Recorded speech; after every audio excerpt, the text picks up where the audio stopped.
Então, pessoal, terceiro exemplo, né, de FMM, né, FMM gráfica, tá?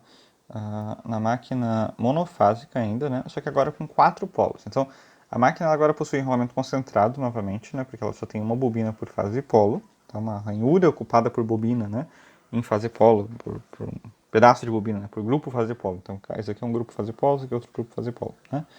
Mas em cada grupo fase e polo a gente tem outro grupo fase polo, outro grupo fase polo, enfim. Por cada grupo fase polo a gente tem um pedaço de bobina só, né? Então, cada ranhura, né, só tem, não tem mais de uma ranhura seguida com o mesmo tipo de bobina. Basicamente isso, né? E essa máquina ela tem 4 polos, né? Ela tem um polo norte, um polo sul, um polo norte e um polo sul. Né? Aqui a gente vai tentar entender um pouquinho melhor também essa questão de múltiplos polos na máquina. Talvez não tenha ficado muito claro na parte de distribuição. Então, vamos ver se agora na parte aqui de FMM fica um pouquinho mais claro entender a que são os múltiplos polos. Então, se a gente for pensar na máquina com uma ligação externa fase-neutro, né? Então, a fase ela vai vir, né? Vai alimentar o primeiro lado da bobina. Então, ela vem. Então, pensem na máquina, né? A máquina sim, só que ela tem as bobinas assim, né? A gente está bem no meio da máquina, né? Olhando a máquina bem no centro. E ela tem lá as bobinas que vão e voltam nela, né? Então, é o que está acontecendo aqui, né? Aqui a bobina vai lá para o fundo da máquina, vem aqui no plano que a gente está analisando e sai, né? Tem a cabeça da bobina, volta e entra para a fase e vai para o neutro, né? Só que eu tenho uma segunda bobina alimentada ao contrário, né? Ela vem no sentido contrário. Vem a fase e sai no neutro. Também alimenta pela fase, sai pelo neutro, só que ela vem no sentido contrário. Na mesma fase, elas são ligadas na mesma fase, elas são em antiparalelo, né? Essa ligação em antiparalelo, no espaço, né? Ou eu posso mudar, fazer em paralelo, só que daí eu tenho que inverter a ordem da bobina, né? Então, o efeito tem que ser esse daqui, né? O efeito tem que ser ponto x, ponto x. Se eu conseguir esse efeito aqui, da forma como ligar, tem duas formas, essa é uma delas, eu consigo fazer uma máquina com 4 polos, né? Por quê? Porque eu estou alterando qual que é o polo magnético da bobina em cada região. Né? Se a máquina está, se a corrente está no sentido e depois está no outro, ela mudou o polo magnético que ela está causando ali naquele momento, certo? Então, à medida que eu tenho uma nova inversão de ponto ou x, né, eu tenho um novo polo magnético. Né? Basicamente essa é a ideia. É diferente se eu colocasse aqui duas com ponto seguidas com duas com x. Aí eu teria o caso anterior, né? Seria dois polos, só. Porque aqui eu tenho ponto, ponto, ponto, ponto, x, x, x, x. Nessa ligação aqui eu tenho dois polos, né? Só um polo norte e um polo sul, né? E esse polo norte e polo sul, se vocês lembrarem, ele fica bem evidente, bem norte, bem sul, né? E fica uma região sem campo, inclusive, nesse caso, né? Mas só tem dois polos bem evidentes, né? Aqui a gente vai ver que a gente vai ter 4 polos, né? Quatro tendências de propagação de FMM, né? Bem fortes. Então, aqui tem um detalhe, que aqui a gente vai considerar N espiras na fase A como um todo. Né? Então, aqui a gente dividiu a fase A em duas bobinas. Então, nessa parte aqui, né, a gente vai ter N sobre 2 espiras em toda a bobina. E aqui, N sobre 2 espiras em toda a bobina também. E aí, em um pedaço de bobina, a gente vai ter N sobre 4 espiras. E aqui, N sobre 4 espiras. Então, a gente vai diminuir a amplitude quando a gente faz esse aumento de número de polos. Né? Claro, a gente pode compensar aumentando espiras, enfim, uma série de métodos para fazer isso, mas na fase A, a gente fica com N sobre 4 para cada conjunto, né, para cada grupo polofase.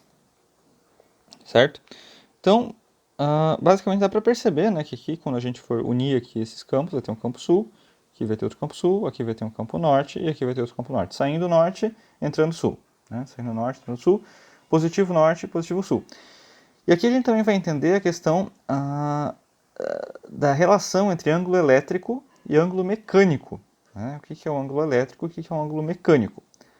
Porque já vai ficar bem claro. Tá? Então, pessoal, quando a gente faz distribuição planificada, né, a gente pega as bobinas que começam do zero, né? Eu estou considerando o padrão. Aqui seria o 45 graus mecânicos, né? Aqui seria 135, 225, 315. Círculo trigonométrico, pessoal, assim, eu sempre suponho, tá? Eu sempre admito que o engenheiro que não sabe círculo trigonométrico de cabeça, na sexta fase do curso de engenharia elétrica, tem que rever os seus conceitos de matemática básica, né? Já estão na sexta fase do curso de engenharia elétrica, eu assumo que vocês saibam todos os ângulos notáveis de cabeça e assumo que vocês saibam o seno, cosseno desses ângulos também, tá? Isso, assim, para mim é o básico de um engenheiro. Engenheiro que não sabe isso tem que rever um pouco os seus conceitos de matemática, né? Então, ângulos notáveis do 45 graus. 45, 135, 225 e 315, né? Bem fácil, tá? Então, mecanicamente, né, se a gente for pensar no desenho, a gente tem isso, né? Só que o ângulo elétrico vai estar não ao desenho, né, não à mecânica da coisa, mas sim ao ângulo da posição da onda, né? Então vai ficar claro isso melhor daqui a pouquinho, né? Então, a gente vai ver depois que aqui vai estar 90 graus elétrico, né? A gente vai chegar nessas posições elétricas daqui a pouco, né? Porque quando a gente vê a distribuição do ângulo elétrico, a gente só foi somando os ângulos que vinham da fórmula, né? Agora a gente vai entender por que a fórmula chega nisso, né? A gente vai somar primeiro os ângulos mecânicos. Então aqui 45, aqui 135, 225 e 315, né? Então, regra geral, né? Se eu tenho uma bobina, não vou precisar fazer soma, não vou precisar fazer superposição. É tudo sempre a continuação da mesma bobina, né? De certa forma. Mas vamos lá, né? Então, eu tenho aqui, né, NI sobre 4, antes é positivo, antes da bobina é positivo, depois entre as bobinas é negativo. Aí eu tenho mais um espaço entre bobinas, mas agora eu passei por um X, do X eu fico positivo. Passei agora por uma bolinha, fico negativo. Passei por um X, fico positivo e sigo reto, né? Então, perdoem a escala, não fiz uma escala muito boa, mas espero que tenha ficado inteligível, né? Bem, seria o mesmo espaço entre cada distância, né? Então, pessoal, vocês percebam, né, que a onda, o que aconteceu? Né? Se eu pensar que a onda é um cosseno, entre aspas, né, como se fosse um cosseno, uma espécie de cosseno, então, o cosseno cruza o zero em 90 graus. Né? Então, o que aconteceu? Esse meu cosseno, né, eu tive dois cossenos na mesma volta. Então, isso aqui, pensem que isso aqui é uma volta. Né?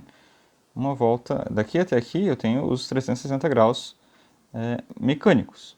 Né? 360 graus mecânicos.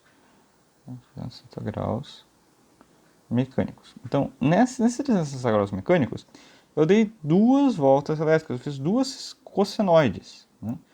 Duas cossenoides, os mesmos 360 graus mecânicos. E o que importa pra gente, então, não é a posição em relação à posição mecânica da coisa, mas em relação a qual posição da senoide ou da cossenoide eu estou. Né? Então, aí vem a ideia do ângulo elétrico. Tá? Esse ângulo é muito mais importante para a gente que o ângulo mecânico. Porque o que importa para a gente é a posição da onda na senoide. Né?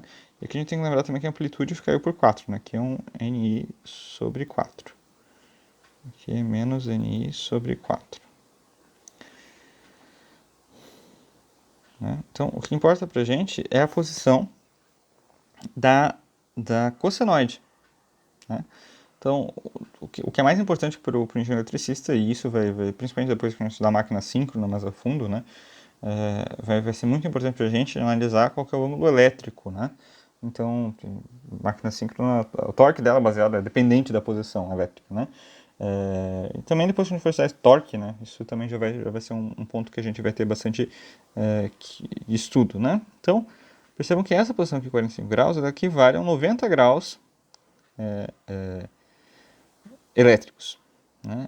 Aqui equivale a um de 270 graus elétricos, de 135. A de 225 equivale a 450 graus elétricos.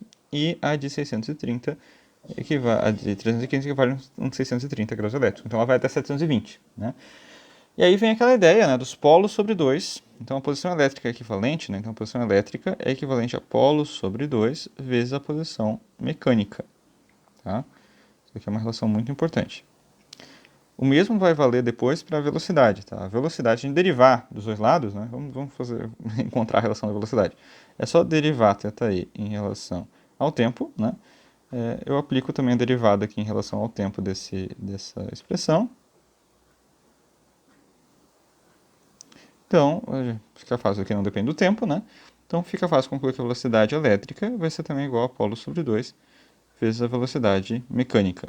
Tá? Então, velocidade em radianos por segundo, né? Velocidade angular. Tá? Então daqui que vem essas duas relações. Né? A relação de ângulo e de velocidade, ela é a mesma relação, né?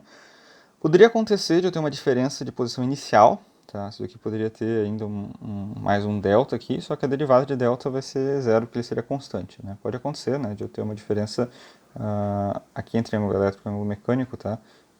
Com defasagem também, pode acontecer, tá? Isso vai ser importante depois. Mas na velocidade a derivada é derivada sempre, então não faz diferença, beleza? Para tentar ficar mais claro o porquê dessa questão dos polos, né? Então, em ângulos elétricos, a gente sempre vai até polo sobre 2 vezes 360 a nossa contagem da distribuição, né? Enquanto em ângulos mecânicos não, vai ter 360 porque é o limite, né? Limite do círculo, limite físico, beleza? Espero que tenha ficado claro, né? Revejo esse vídeo algumas vezes, eu acho, se vocês precisarem, para poder entender bem essa questão da distribuição com mais polos, da FMM com mais polos, né? Então aqui dá de ver certinho, né? Um campo norte, um campo sul, um campo norte, um campo sul, e ele continua sendo um campo estacionário, né? Continua tendo os nós fixos, né? Nós fixos, e mesmo com 4 polos ele continua estacionário. Monofásica é sempre estacionário, então isso aqui é uma onda estacionária, tá? Ou uma onda pulsante. A onda monofásica de FMM e campo, né, são sempre pulsantes. A gente vê isso graficamente, depois a gente vai ver analiticamente também, certo? Então, seria isso, né, pessoal? Espero que tenha ficado entendido, né? Qualquer dúvida, vocês entrem em contato, a gente tenta respondê-las. Espero que vocês tenham gostado. Se gostaram, né, deixem o gostei de vocês no vídeo também, beleza? Então, até a próxima.